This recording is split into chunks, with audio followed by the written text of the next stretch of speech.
Congrats అన్న. అంజల్ లాంటి అమ్మాయి నీకు దొరికిందంటే నీది మామూలు లక్ కాదు. థ్యాంక్స్ రా. రాయ్ బిల్లు కట్టరా. ఏంటి కట్టేది? అదే డబ్బులు లేవు. నెలకు ₹1,00,000 సంపాదిస్తున్నావు కదరా, ఏం చేస్తున్నావు? ఎక్కడ్రా? ఫ్లాట్ అమ్మయ్యా, కారు అమ్మయ్యా, లైఫ్ ఇన్సూరెన్సా, హెల్త్ ఇన్సూరెన్సా, నా పిండా కూడా ఆడి సార్థమా? నా వల్ల కాదురా మామ, ఈసారి నువ్వే కానీ ఇచ్చేసి.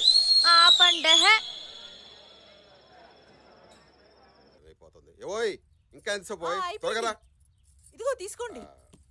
గట్టిగా పెట్టచ్చు కదా. అన్నయ్య గారు. బావగారు మీరు ఎప్పుడు వచ్చారు? రండి రండి కూర్చోండి. నేను కూర్చోవడానికి రాలేదు, ఒక ముఖ్యమైన విషయం మీకు చెబుదామని వచ్చాను. ఏంటది అన్నయ్య గారు? ఈ పెళ్లి జరగదు. అదేంటండి అలా అంటున్నారు? ఎందుకు ఏమిటి అని కారణాలు అడగద్దు. మీ అబ్బాయి మా అమ్మాయి కరెక్ట్ కాదంతే. ఇంతకాలం నేనేం చేసినా మా అమ్మాయి సంతోషం కోసమే చేశాను. కానీ పెళ్లి చేస్తే మా బుజ్జమ్మ సంతోషానికి దూరం అయిపోతుంది. తెలిసి నేను ఆ పని చేయలేను. అందుకే నన్ను క్షమించండి. అదేంటండి, నేను మీరే కదా వచ్చి అడిగారు, మరి ఈ రోజేంటి ఇలా? నిన్న తొందరపడి వచ్చాను కాబట్టి క్షమించమని అడుగుతున్నాను. కానీ పెళ్లి మాత్రం జరగదు. ఏంటండి ఆటగా ఉందా? వద్దు, నేను ఆటలాడడం మొదలెడితే అల్లాడిపోతారు. గౌరవంగా చెప్పిపోదామని వచ్చాను, గొడవకు రాలేదు. ఏం మాట్లాడుతున్నావు నువ్వు? ఏయ్ ఆగో, నన్ను మాటల వరకే ఆగనివ్వండి. ఏదైనా చేసే పరిస్థితికి తీసుకురాకండి. నా కూతురు ప్రేమ విషయం ప్రపంచానికి తెలిసిన దాన్ని ఘనంగా పెళ్లి చేయగలను. ఈ వయసులో కన్న కొడుకు ఎంత అవసరమో నాకంటే నీకే బాగా తెలుసు. ఆణ్ణే లేకుండా చేసుకోవద్దు.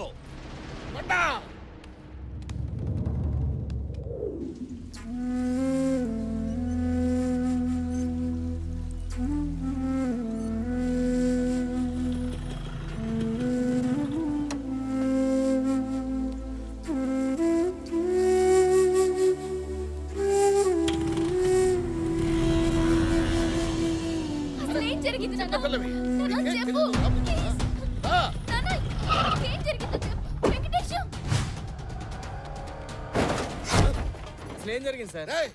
పాటలుగా ఇరగొట్టేది.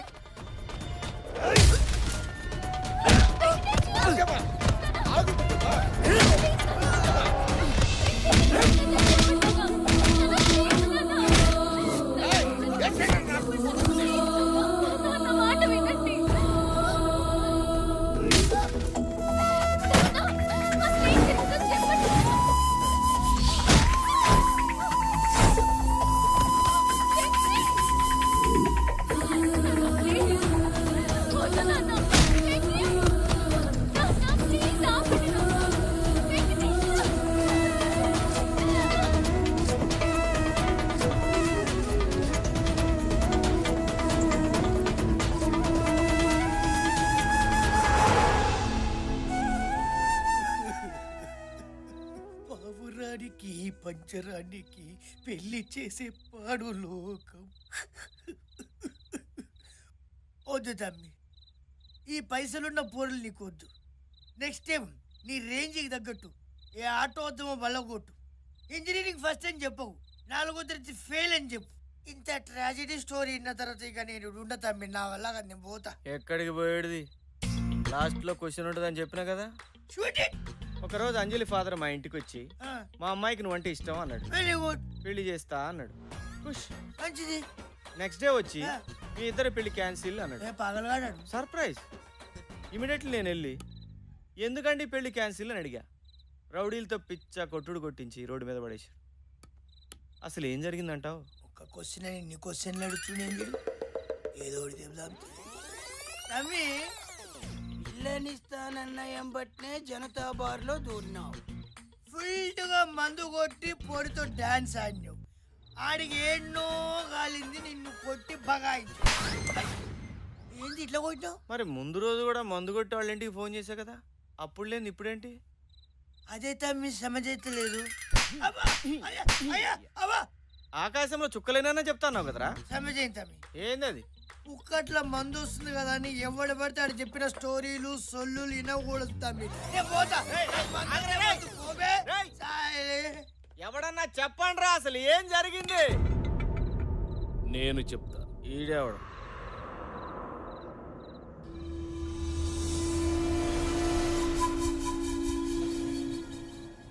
నేను చెప్తా.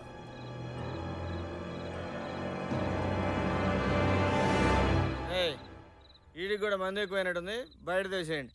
నీ పేరు వెంకటేశం, నువ్వు ప్రేమించిన అమ్మాయి పేరు అంజలి.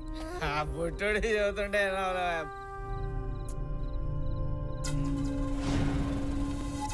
మీ నాన్న పేరు కృష్ణారావు, ఇరిగేషన్ డిపార్ట్మెంట్లో హెడ్ క్లర్క్. అంజలి వాళ్ళ నాన్న పేరు శివప్రసాద్, అంజలి గ్రూప్ ఆఫ్ కంపెనీస్కి చైర్మన్. రోడ్ నెంబర్ 12లో లంకంత కొంత. అతను వాడే ప్రతి కారు నెంబర్ 6666.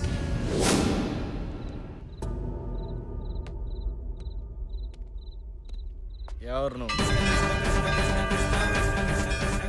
ఇవన్నీ నీకు ఎలా తెలుసు? ఇవే కాదు, నువ్వు అడిగే ఆ ప్రశ్నకి సమాధానం నా ఒక్కడికే తెలుసు.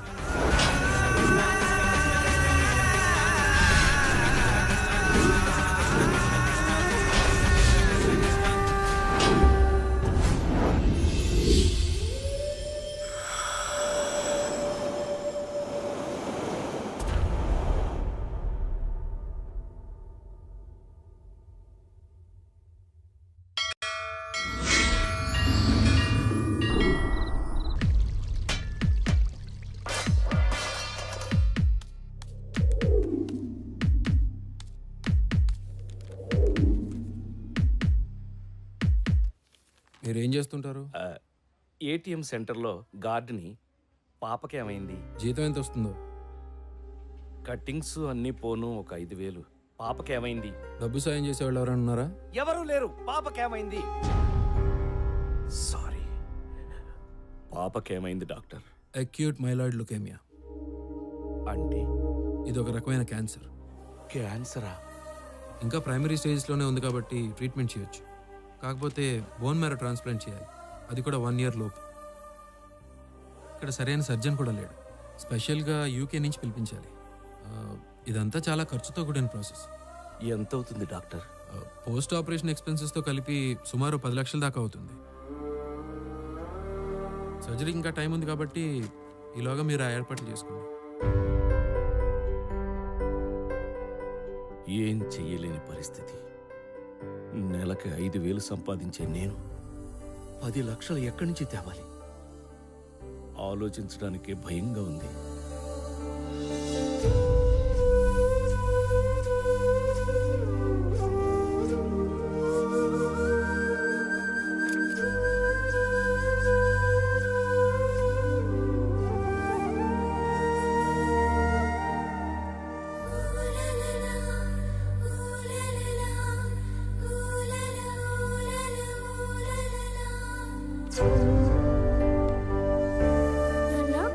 ఆ?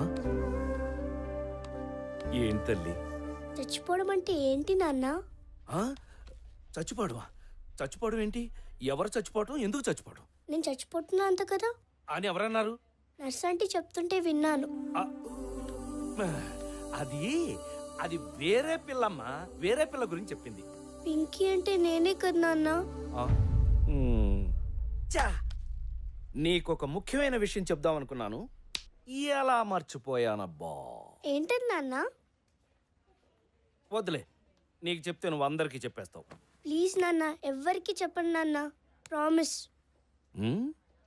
ఇది టాప్ సీక్రెట్. మొన్న నేను నైట్ డ్యూటీకి వెళ్ళినప్పుడు ఏం జరిగిందో తెలుసా? ఏం జరిగింది?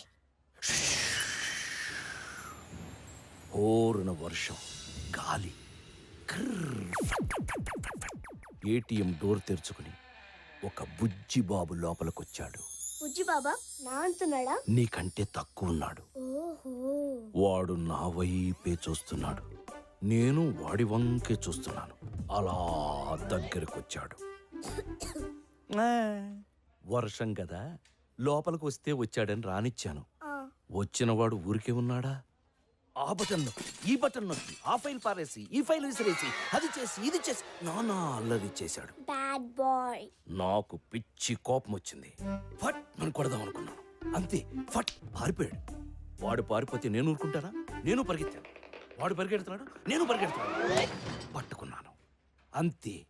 కర్ర తీసి కొట్టబోయేసరికి ఆ బాబు అలా అలా అలా అలా పెరిగి పెద్దగా అయిపోయాడు. నీ అంతా? కాదు, ఈ హాస్పిటల్ అంత పెద్దగా అయిపోయాను. ఇంతకీ ఆ బాబు ఎవరో తెలుసా? నేను చెప్పను. ప్లీజ్ నాన్న చెప్పు నాన్న చెప్పు. శ్రీకృష్ణుడు. ఆయన ఏమన్నారో తెలుసా? ఒరే ప్రసాదు, ఇంతకాలం నన్ను నమ్ముకుని పూజలు చేశావు కదరా, నీ భక్తికి మెచ్చి నీకోటిస్తున్నాను అన్నాడు. ఏమిచ్చాడు? ఉం? ఎవరు లేరు చెప్పు.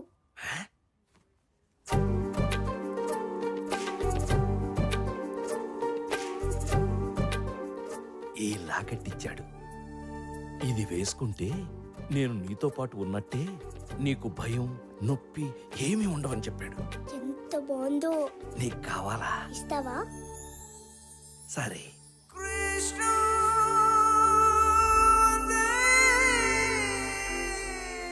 నాన్న ఇప్పుడు నాకేం కాదు కదా? ఏమీ కాదమ్మా, ఆ కృష్ణుడే నిన్ను కాపాడతాడు. సార్ ఆ, పాపకి ఇంజెక్షన్ చేయాలి.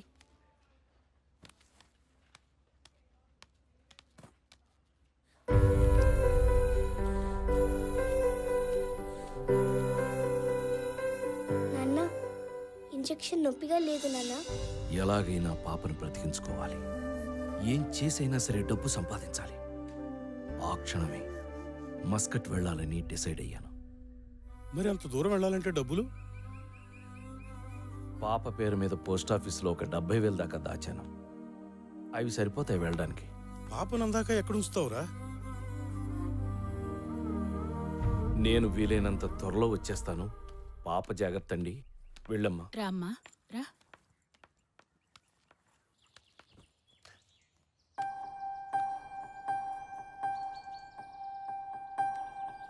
నాన్న తల్లి, అమ్మా. నువ్వు భయపడుతున్నా. నేను బానే ఉంటాను. ఊరెళ్తున్నావు కదా, ఈ కృష్ణుని నీతోనే ఉంచుకో. నా బంగారం, నా తల్లి.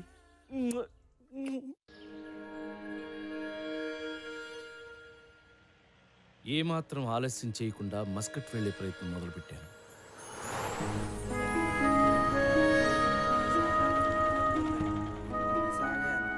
వైజాగ్ से फोन किया నువ్వేనా? అవునండి.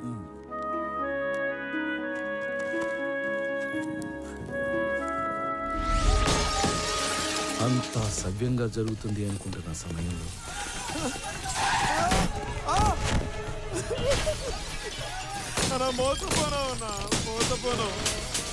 నేను ఒక అడుగు ముందుకేశాను అనుకునే లోపే నా దురదృష్టం 2 అడుగులు వెనక్కి లాగింది. వెనక్కి వెళ్ళడం తప్పితే నా దగ్గర ఇంకో దారి లేదు. జేబులో పైసా లేదు. చేసేదేమీ లేక దగ్గరలో ఉన్న స్టేషన్కి చేరుకున్నా.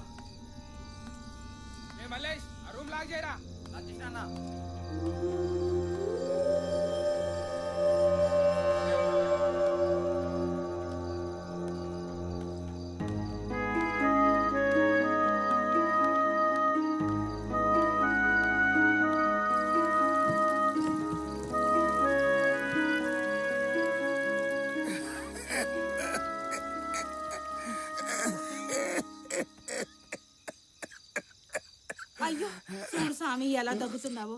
ఆ డొక్కలు చూడు ఎలా ఎండిపోన్నాయో. వద్దు స్వామి, ఆ పాడు గంజాయొద్దు. అది తాగి తాగి నా పెనుముడు చచ్చిపోన్నాడు. పిచ్చి రక్తాలు, జనన మరణాలు నీలాంటి మానవులకు. మీకు ఒకే ప్రాణము, ఒకే దేహము. కానీ నేను అలా కాదు. నాకు పరకాయ ప్రవేశము తెలుసు. ఈ దేహము శిథిలమైన మరుక్షణము నా ఈ ఆత్మ మరొక దేహములోకి ప్రవేశిస్తుంది. నిజమా స్వామి? అవును రక్తాలు, నేను ఈ కాలము నాటి వాడిని కాదు, ద్వాపర యుగము నాటి వాడను.